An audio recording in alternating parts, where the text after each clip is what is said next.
The chosen series.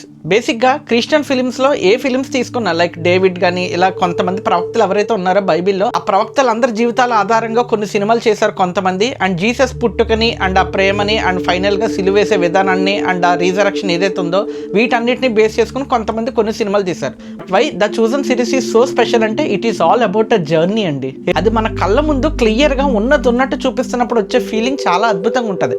అందుకే ఈ chosen అనే సిరీస్ అంత స్పెషల్గా అనిపిస్తుంది మనకి. జీసస్ యొక్క లైఫ్ మీద ఏదైనా కంటెంట్ రాయాలన్నా, ఏదైనా సినిమా తీయాలన్నా, ఏదైనా టాపిక్ డిస్కస్ చేయాలన్నా 3 విషయాలు మాత్రమే అందరూ టార్గెట్ చేస్తారు. ఒకటి జీసస్ బర్త్, ఆయన పుట్టుక ఎలాంటిది అనేది క్లియర్గా చెప్తారు. రెండోది ఆయన ఎలాంటి మిరాకిల్స్ చేశారు, మనిషి రూపంలో వచ్చిన తర్వాత ఎలాంటి మిరాకిల్స్ చేశారు అనే దాని మీద ఫోకస్ చేస్తారు.